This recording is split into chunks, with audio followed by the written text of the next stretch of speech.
एक पत्नी हमारे पास आज आई सवेरे सवेरे। अब वो पत्नी यहां बैठी भी हो सकती है। वो पत्नी आई हमारे पास सवेरे सवेरे, बोली गुरुजी हमारा मन भगवान में लग गया है। ये तो बहुत अच्छी बात है, लेकिन हमारे पति जो हैं अभी तक उनका मन भगवान में नहीं लगा, और वो हमारे पास आते हैं और हमारे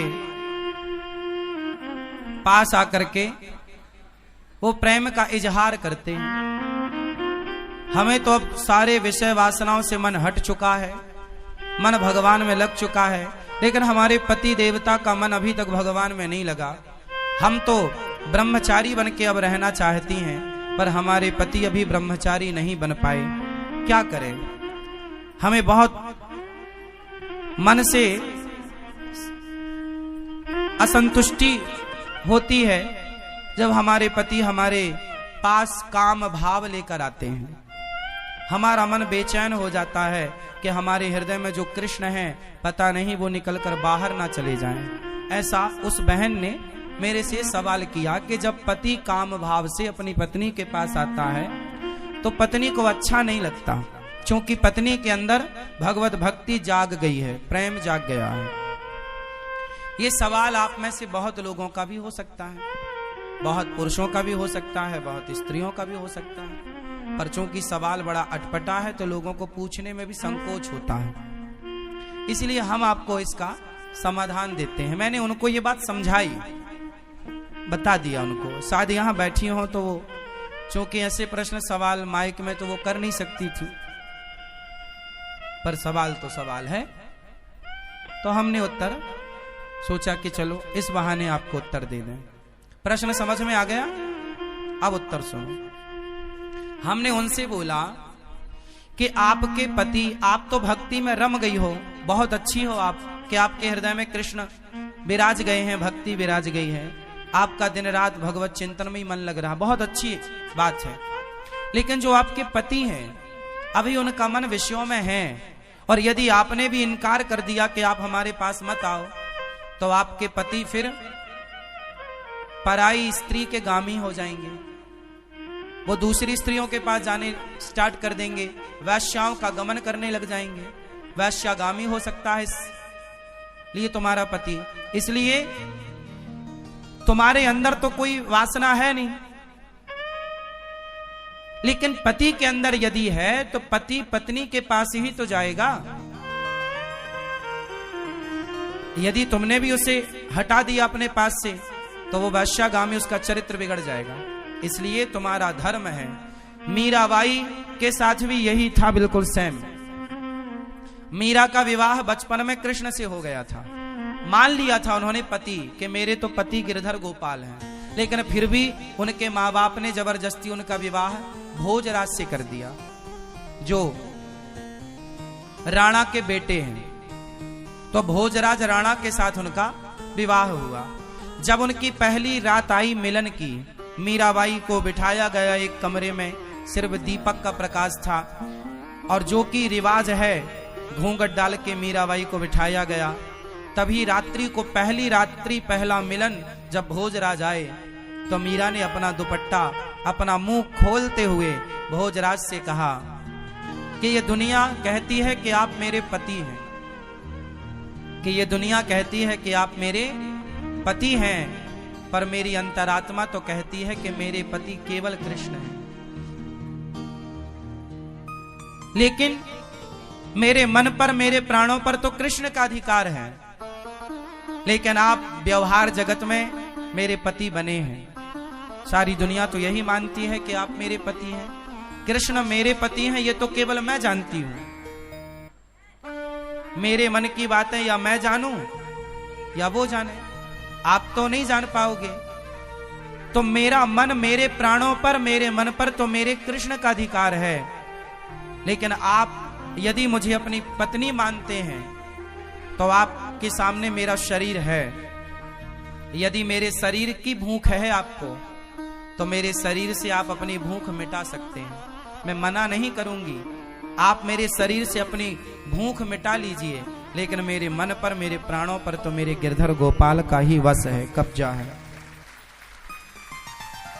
तो इस बात से यह सिद्ध होता है कि यदि आपका पति कामुक है तो फिर आपका धर्म है कि आप अपने पति को भी धीरे धीरे सत्संग से जोड़ें, कथाओं से जोड़ें, धीरे धीरे उसके मन को भी बदलें और उसका साथ दें।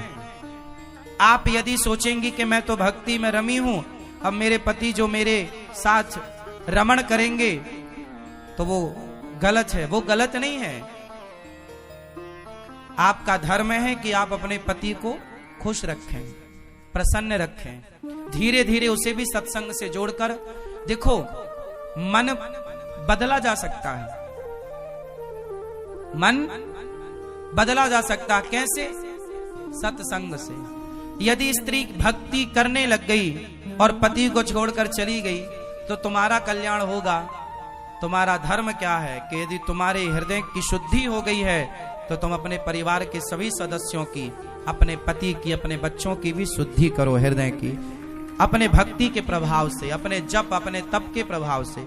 यदि आप केवल भक्ति करने लग गई और भाग गई घर से कि अब जी तो मैं तो वृंदावन रहूंगी, मैं तो घर में नहीं रहूंगी, तो ये तो भागना हो जाएगा, ये तो रण छोड़ के भागना हो जाएगा। फिर आपका धाम में आकर के वास करना, अपने पति को छोड़कर, अपने बच्चों को छोड़कर, ये आपका धर्म नहीं है। धर्म तो ये है कि पति और बच्चों के साथ रहकर जो प्रेम आपके भीतर जागा है, वही प्रेम पति और पुत्र के भीतर जागा कर उनका भी कल्याण कीजिए और उनका साथ दीजिए। और ये पति पत्नी का अधिकार होता है एक दूसरे के लिए। उस अधिकार से ना पत्नी वंचित करे पति को, ना पति वंचित करे पत्नी को। पति पत्नी दोनों आप खुश हैं, ये बहुत अच्छी बात है। ना तो पत्नी पर पुरुषगामी बने, ना तो पति पर स्त्रीगामी बने। यदि कोई पुरुष पर स्त्रीगामी है, याद रखिएगा, बहुत स्पष्टता से समझिएगा, यदि कोई पुरुष पर स्त्रीगामी है और कोई स्त्री पर पुरुषगामी है, तो आप ही बताइए दोषी कौन है? उत्तर दो।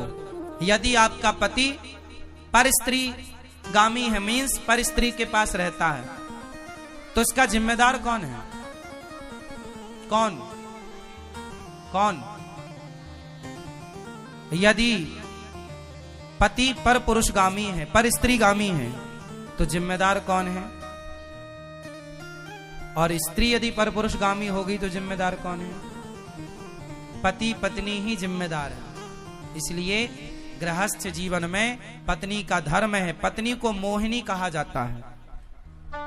पत्नी को क्या बोला जाता है? भगवान नारायण ने 24 अवतारों में एक अवतार कौन सा लिया? मोहिनी अवतार। स्त्री, इसलिए हमारे भारत में श्रृंगार होता है। श्रृंगार किसका होता है? स्त्री का होता है, पुरुष का नहीं होता। स्त्री का ही श्रृंगार क्यों होता है? पुरुष का क्यों नहीं होता? 16 श्रृंगार स्त्री का है, तो 8 संस्कार पुरुष को भी होते कि भाई तू भी कुछ लिपस्टिक लगा, तू भी कुछ तो कर। सारा श्रृंगार का स्त्रियों के पास है पूरा कार्य। पायल भी वही पहने, चूड़ी भी वही पहने, मंगलसूत्र भी वही पहने, बिछिया भी वही पहने, बिंदिया भी वही पहने, मांग भी वही भरे, काजल भी वही लगाएं। पुरुष के पास श्रृंगार नहीं है कुछ भी। हाँ या ना? बताओ, स्त्रियों को श्रृंगार क्यों दिया गया? ताकि स्त्रियां उस श्रृंगार से सुंदर दिखें और उस सुंदरता से वो केवल अपने पति को रिझाएं, सिर्फ अपने पति को रिझाएं। मोहिनी है ना, पति को इतना मोहित करो अपने पति को कि आपका पति पर स्त्रीगामी ना बनने पावे। यदि तुम्हारा पति पर स्त्रीगामी बन गया तो तुमने ठीक से श्रृंगार नहीं किया। लेकिन आजकल श्रृंगार होता तो है जमाने के लिए, पति के लिए तो कुछ नहीं है। इसलिए पड़ोसन को रोज, इसलिए जेठालाल दया को नहीं बबीता को ज्यादा देखता है। हाँ।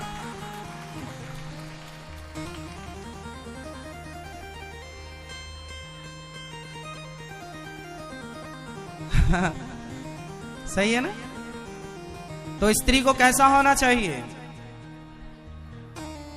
पति के लिए मोहिनी होना चाहिए, जो अपने पति के मन को मोहित करती रहे। और आपने यदि मोहित नहीं किया तो आपकी पड़ोसन मोहित कर लेगी।